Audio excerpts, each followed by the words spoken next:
জানিয়া শুনিয়া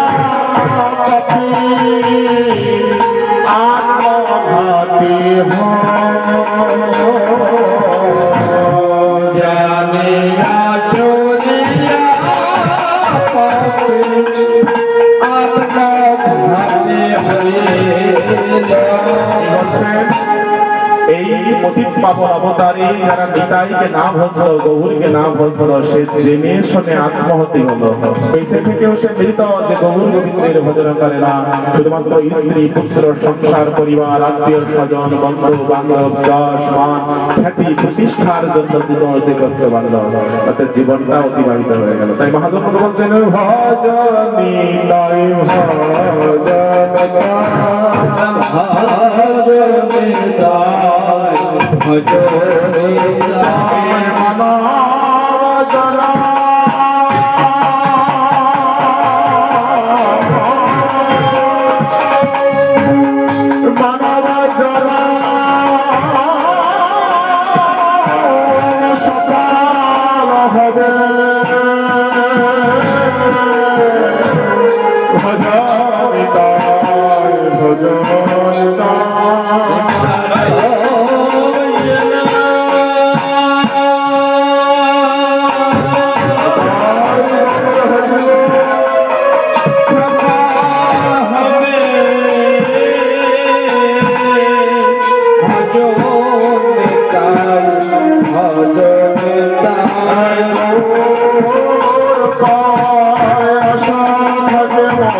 ভজিল জানিয়া শুনিয়া সে পাপী আত্মঘাতী হলো।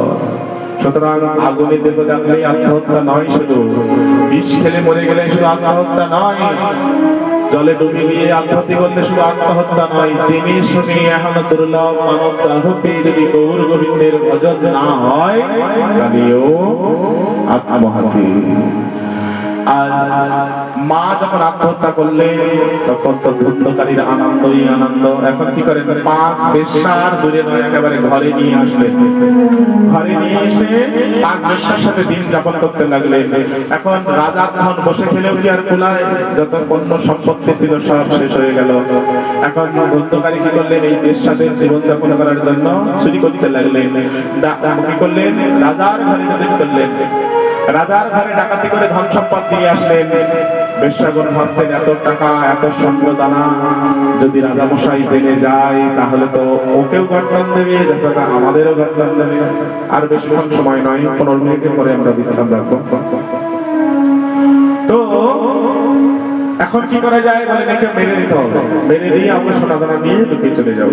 কি করলেন, ধন্যকারী খাটে শয়ন করে আছেন, একেবারে খাটের সাথে 2 হাত 2 চরণ একেবারে খাটের সাথে বেঁধে দিয়েছেন।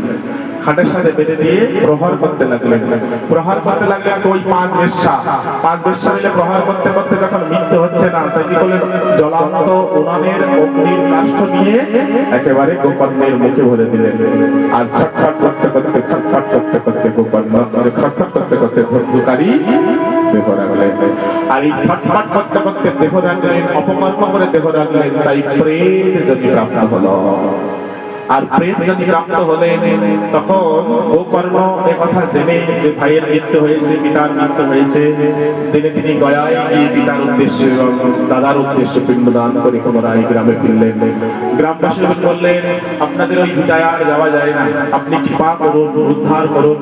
কি করলেন, গোকর্ণ তখন পিতৃভিটায় গিয়ে রাত্রে শয়ন করলেন।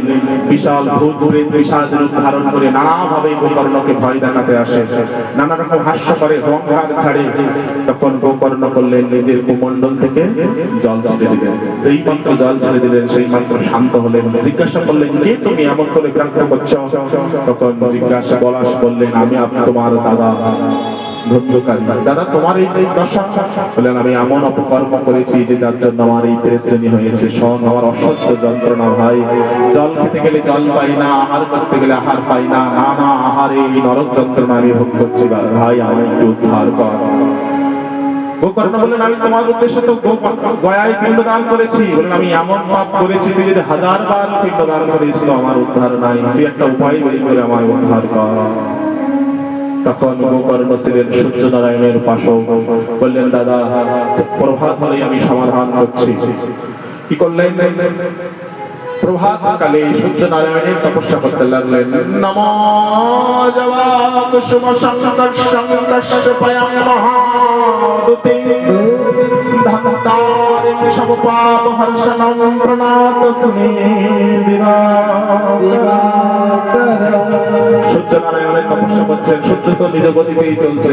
যখন সূর্য নিজ গতিতে কোনো কথা শুনছে না, গোকর্ণ ভজনের সঙ্গে তারা সূর্যদেবের গতি পাওয়া লক্ষ্য করলেন। সূর্য দেবতা প্রকাশ হয়ে জিজ্ঞাসা করছেন, কি বলছো বলো গোকর্ণ? গোকর্ণ বললেন, হে সূর্যনারায়ণ, আমার ভাই প্রেতজনী প্রাপ্ত হয়েছে, তার উদ্ধারের উপায় আপনি কি বা করে বলুন। তখন সূর্যনারায়ণ বললেন, শ্রীমদ্ ভগবতঃ মুক্তি সপ্তাহ বচনং কুরুঃ ইতি সূর্য বচঃ সাধর্ম রূপতু বিস্মৃতম।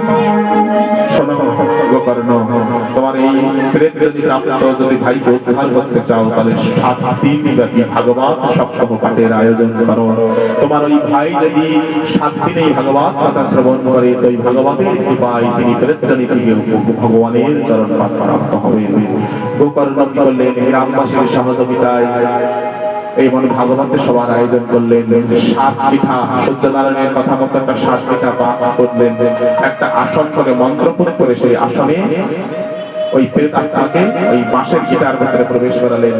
একদিন পাঠ করে একটা গিটার ফেটে যায়, একদিন পাঠ করে একটা গিটার ফাটে যায়। এইভাবে 7 দিন ভাগবত পাঠ হলো। 7 দিনে 7 গীতা পাঠ হলো। এক দিব্য সিংহাসন সহ এক রথ আসলো। ধন্যকারী ওই প্রেতজনী থেকে এক সুন্দর দিব্য দেহ ধারণ করে ওই রথের উপরে বসে বসে বৈকুণ্ঠ প্রাপ্ত হচ্ছে। গোকর্ণ জিজ্ঞাসা করলেন, হে সারথীগণ, আমার দাদা ভাগবত শ্রবণের সাথে সাথে গ্রামবাসীগণ ভাগবত শ্রবণ করেছেন, কিন্তু গ্রামবাসীদের ভাগবত প্রাপ্ত হলো না। আমার এক দাদা প্রেতজনী তার ভাগবত প্রাপ্ত হলো কেন? তখন বৈকুণ্ঠ দূত বললেন, দেখো গোকর্ণ, তুমি তো অবশ্যই বৈকুণ্ঠ প্রাপ্ত হবে, কিন্তু তোমার গ্রামবাসীগণ এই তোমার দাদার মতো সত্য ভাবে ভাগবত শ্রবণ করে নাই। তোমার ভাই প্রেতজনী প্রাপ্ত হয়ে যেভাবে নিষ্ঠার সাথে ভাগবত শ্রদ্ধার সহিত শ্রবণ করেছে, এই গ্রামবাসীগণ নিষ্ঠার সাথে শ্রবণ করে নাই। তবে তুমি পুনরায় আবার ভাগবতের আয়োজন করো, আর সেই ভাগবত শ্রবণ করলে এই গ্রামবাসীগণ ভগবানের ধাম প্রাপ্ত হবে। তখন শ্লোক বলতে লাগলেন, ধন্যা ভগবতে ভক্তা পেত পীড়া বিনাশিনী সপ্তাহ ওপি যথা ধন্যা কৃষ্ণ লোক ফলপ্রদঃ। ধন্য ভগবতী কথা, ধন্য ভগবতী কথা। যে ভগবত কথা শ্রবণ করে প্রেতজনী প্রাপ্ত ধন্যকারী আজ বিষ্ণু লোক গোবিন্দ চরণ প্রাপ্তি হলো।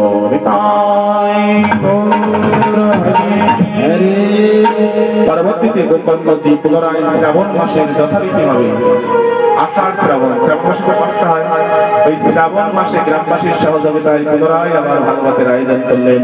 আর ভাগবত সমর্পণের পর দিব্য হাজার হাজার রথ এলো। গ্রামবাসীগণ সেই দিব্য রথে উঠে গোকর্ণ সহ সবাই ভগবানের চরণ প্রাপ্ত হলো।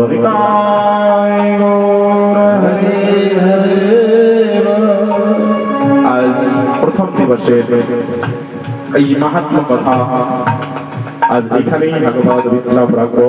তার আগে ভাগবতের প্রথম স্কন্ধের প্রথম শ্লোকটা আমরা স্মরণ করে ভাগবতের মধ্যে প্রবেশ করে আমরা আজ এখানেই ভাগবত